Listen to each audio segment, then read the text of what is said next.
Olá, meu irmão, minha irmã, tudo bem? Hoje nós vamos dar continuidade à leitura do livro de Salmos. Vamos ler hoje o capítulo 6. Leiamos, irmãos, então. Capítulo 6, versículo 1 em diante. Senhor, não me repreendas na tua ira, nem me castigue no teu furor. Tem compaixão de mim, Senhor, porque eu me sinto debilitado. Sara-me, Senhor, porque os meus ossos estão abalados. Também a minha alma está profundamente perturbada. Mas tu, Senhor, até quando? Volta-te, Senhor, e livra minha alma. Salva-me por tua graça. Pois na morte não há recordação de ti. No sepulcro, quem te dará louvor? Estou cansado de tanto gemer. Todas as noites faço nadar o meu leito, de minhas lágrimas o alago. Meus olhos de mágoas se acham amortecidos. Envelhecem por causa de todos os meus adversários. Apartai-vos de mim, todos que praticai a iniquidade, porque o Senhor ouviu a voz do meu lamento. O Senhor ouviu a minha súplica. O Senhor acolhe a minha oração. Envergonhe-se e sejam sobremodo perturbados todos os meus inimigos. Retirem-se de súbito, coberto de vexame. João Calvino, ele fala que não se há um consenso em que período esses fatos aconteceram aqui com Davi. Mas ele prefere falar que essa parte onde Davi está recorrendo à misericórdia de Deus está acontecendo quando ainda ele não era rei, quando ainda ele estava fugindo de Saul. Então vamos ler versículo por versículo e entendermos que nesse momento ele está passando por uma aflição de perseguição. Davi recorre à misericórdia de Deus. Ele vai dizer ao mestre de canto. É um cântico que ele diz ao mestre de canto, ao ministro de louvor, com instrumento de cordas, em tom de oitava, Salmo de Davi. Aqui Calvino fala que possivelmente não é instrumento de cordas. Seria como se fosse melodias, seria como se fosse vozes. E se fosse voz em tom de oitava, é como se tivesse uma oitava acima. É um som grave. É um som melódico grave. Porque Davi recorre à misericórdia de Deus. Misericórdia de Deus, nós já vimos, que significa compaixão levantada pela miséria do outro, a miséria alheia. E Davi começa dizendo assim, meus irmãos e minhas irmãs, Senhor, ele olha para o Senhor em espírito e fala, Senhor, não me repreendas na tua ira, nem me castigues no teu furor. Davi, quando ele fala, não me repreendas na tua ira, em nenhum momento o profeta está dizendo para nós que ele estava certo, que ele estava sendo tratado por Deus de forma injusta. Não. Ele está dizendo, Senhor, não me repreenda na tua ira. Porque aqui, como ele está fazendo um lamento pela misericórdia de Deus, então ele fala, Senhor, não me repreenda na tua ira, mas me repreenda na tua misericórdia. Não no mal que eu fiz, não no mal que eu pratiquei, mas segundo a tua bondade. Nem me castigue no teu furor. Porque a ira de Deus e o furor de Deus, nós sabemos que ela está sendo preparada para no juízo final ser derramado sobre todos aqueles que não servem a Deus, que não buscam o Senhor. Acreditem ou não, mas a ira e o furor de Deus vai chegar. E por isso, sabendo que Deus vai se vingar, Ele é o vingador, Davi diz: Senhor, não me repreendas na tua ira, e não me castigue no teu furor. Continua dizendo: tem compaixão de mim, Senhor, porque eu me sinto debilitado. Compadece de mim, Senhor. Não me trata segundo os meus pecados, mas me trata, Senhor, segundo a tua misericórdia, segundo a tua compaixão.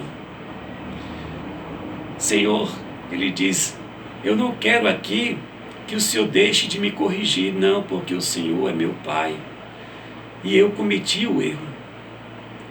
Mas peço que o Senhor, quando vier com a sua mão, permita, Senhor Deus, que eu não fique tão debilitado ao ponto de nem conseguir mais falar com o Senhor. Por isso que eu peço, Senhor, tenha misericórdia de mim. Tenha compaixão de mim, Senhor. É verdade que eu errei. É verdade que eu pequei. É verdade que eu erro. E é verdade que o que está acontecendo comigo agora são frutos dos meus erros que eu tenho cometido. Porque, meu irmão e minha irmã,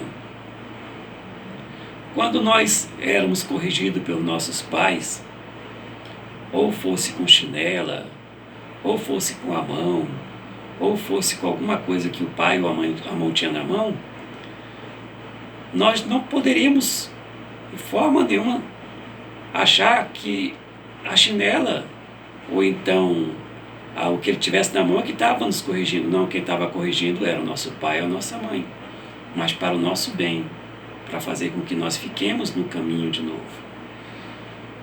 Então, quando os ímpios estão aqui perseguindo Davi, ele sabe que os ímpios estão errados.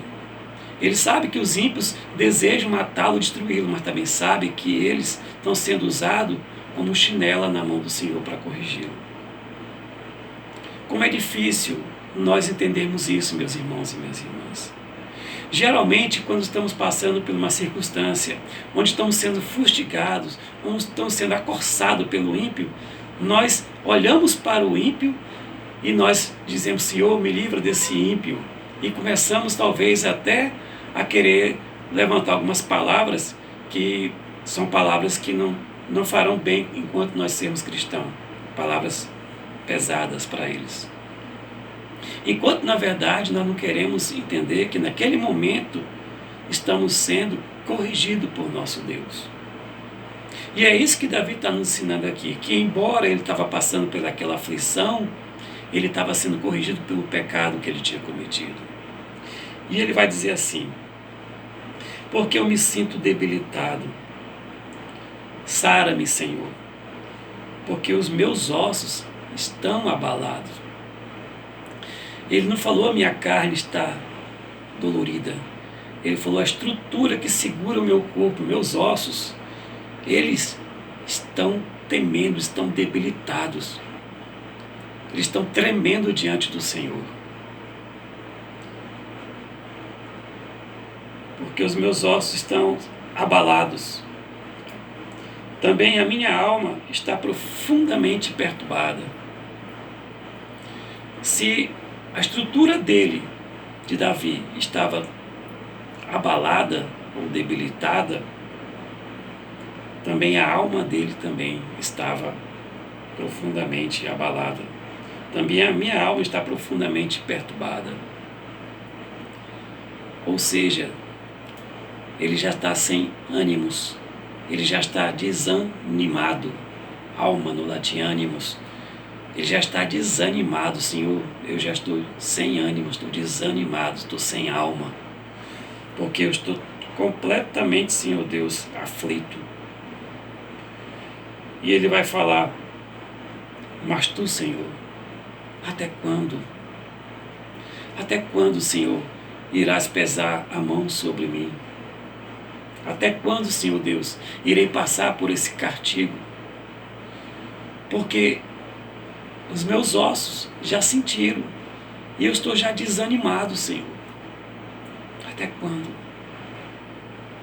Estamos falando de um rei, Davi, que ele escreveu esses salmos depois dos acontecimentos. Estamos falando de um homem que tinha certeza que um dia seria rei, mas que essa certeza ela era atingida por esses momentos que ia acontecendo com ele. Continuemos, irmãos. Volta-te, Senhor, e livra minha alma. Salva-me por tua graça. Ou seja, Senhor, volta o teu rosto para mim. Nós vimos que quando Deus se aproxima do ímpio, eles fogem. Eles ficam felizes com a distância de Deus, porque Deus é luz, porque Deus é equidade, Deus é misericórdia.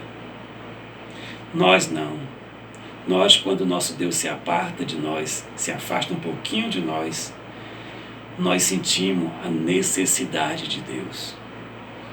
E é isso que Davi está dizendo para ele aqui, que o pecado que ele cometeu, sabe que Deus se afasta um pouco dele, se afasta um pouco, para que sinta como Deus não concorda com o que ele tinha feito. Não que Deus vai sair da vida dele, não que Deus vai o abandonar, mas que Deus vai um pouco se afastar. Isso que ele fala nesse momento: volta-te, Senhor, e livra a minha alma. Salva-me por tua graça. Salva-me, Senhor Deus. Não porque eu fui ungido, não porque eu vou ser rei, não, mas é pelo teu favor, que eu não mereço. Eu não mereço nada, Senhor. Salva-me porque o Senhor é gracioso. Tem misericórdia de mim. E ele vai dizer: pois na morte não há recordação de ti, no sepulcro quem te dará louvor? O que adianta, Senhor Deus? Se eu morrer, eu não poderei fazer o que eu faço enquanto estou vivo. Eu não poderei te louvar junto com os meus irmãos. Eu não poderei buscar ao Senhor, não poderei tocar minha harpa. Eu não poderei orar ao Senhor, como eu estou fazendo no mundo dos vivos. Porque no mundo dos vivos, Senhor, eu tenho muito que aprender sobre o Senhor. E ele diz: no sepulcro quem te dará louvor? Então, Senhor, aqui no mundo dos vivos, é o local que eu tenho que ficar para mostrar mais ainda quem é o Senhor na minha vida, porque o Senhor me ungiu rei. O Senhor disse que um dia eu vou ser rei. E para que os homens saibam, Senhor Deus, que o Senhor é aquele que promete e mantém o que promete, do que adianta, Senhor? Ele fala: do que adianta?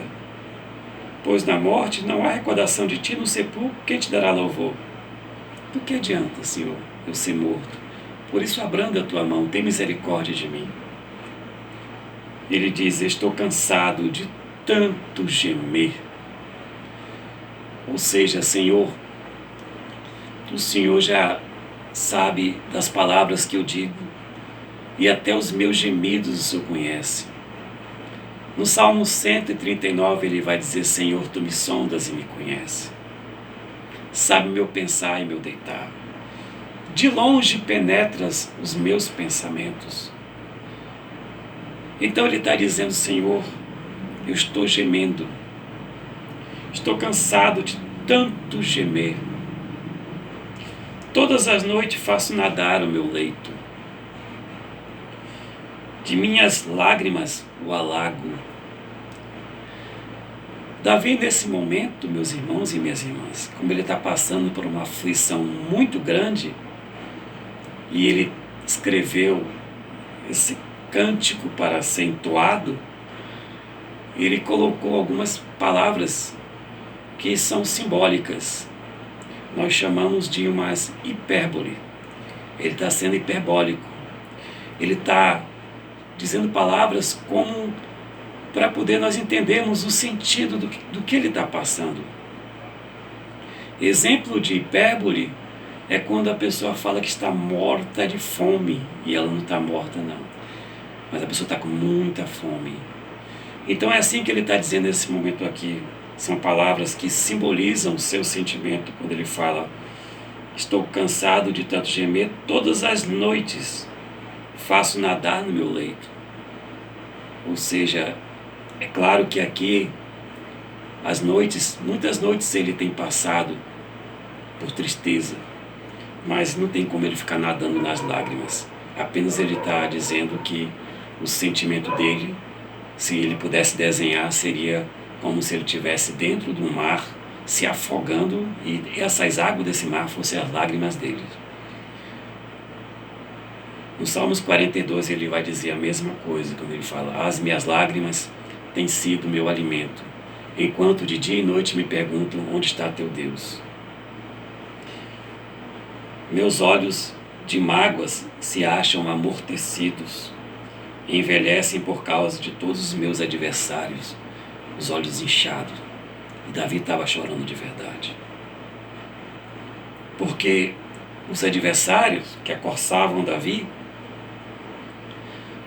passavam a impressão para ele de que ele não ia ser o rei, de que ele iria ser eliminado, sim. Mas Davi, ele vai encontrar força dentro dele e vai vencer aqueles obstáculos em Deus. E vai dizer assim para os ímpios: apartai-vos de mim, todos os que praticais a iniquidade, porque o Senhor ouviu a voz do meu lamento, o Senhor ouviu a minha súplica.